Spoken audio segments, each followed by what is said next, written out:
ബലാത്സംഗ കേസിൽ നടൻ സിദ്ദിഖിന്റെ മുൻകൂർ ജാമ്യാപേക്ഷ ഹൈക്കോടതി തള്ളി. ഗൗരവമായ കേസെന്ന് കോടതി. പരാതിയിലെ കാലതാമസം കണക്കിലെടുക്കേണ്ടെന്നും നിരീക്ഷണം. സിദ്ദിഖ് കൊച്ചി വിട്ടതായി സൂചന. ലുക്കൌട്ട് നോട്ടീസ് പുറപ്പെടുവിച്ച് പോലീസ്.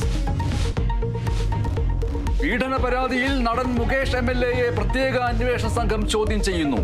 ചോദ്യം ചെയ്യുന്നത് കൊച്ചി കോസ്റ്റൽ പോലീസ് സ്റ്റേഷനിൽ. ചോദ്യം ചെയ്യൽ സിനിമയിൽ അവസരം നൽകാമെന്ന് പറഞ്ഞ് ബലാത്സംഗം ചെയ്തുവെന്ന നടിയുടെ പരാതിയിൽ. തൃശൂർ പൂരം അലങ്കോലമായതിലെ അന്വേഷണ റിപ്പോർട്ടിൽ DGPക്ക് വിയോജിപ്പ്. വിശദമായ അന്വേഷണം വേണമെന്ന് സർക്കാരിന് ശുപാർശ. റിപ്പോർട്ട് മുഖ്യമന്ത്രി ഇന്ന് പരിശോധിക്കും.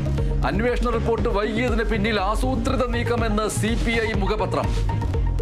തൃശൂരിൽ തമിഴ്നാട് സ്വദേശിയെ മർദ്ദിച്ച് കൊലപ്പെടുത്തി. കൊല്ലപ്പെട്ടത് കോയമ്പത്തൂർ മേട്ടുപ്പാളയം സ്വദേശി അരുൺ. കൊലയിലേക്ക് നയിച്ചത് സാമ്പത്തിക തർക്കം. കണ്ണൂർ സ്വദേശികളായ 4 പേർക്കായി അന്വേഷണം. ശിരൂർ മണ്ണിടിച്ചിലിൽ കാണാതായവർക്ക് വേണ്ടിയുള്ള തിരച്ചിൽ 4ാം ദിനം. പ്രതികൂല കാലാവസ്ഥ വെല്ലുവിളി. ഉത്തര കന്നഡയിൽ ഇന്ന് റെഡ് അലർട്ട്. അർജുന്റെ ലോറിക്ക് കാര്യമായ കേടുപാട് സംഭവിച്ചിട്ടില്ലെന്ന് വിലയിരുത്തൽ.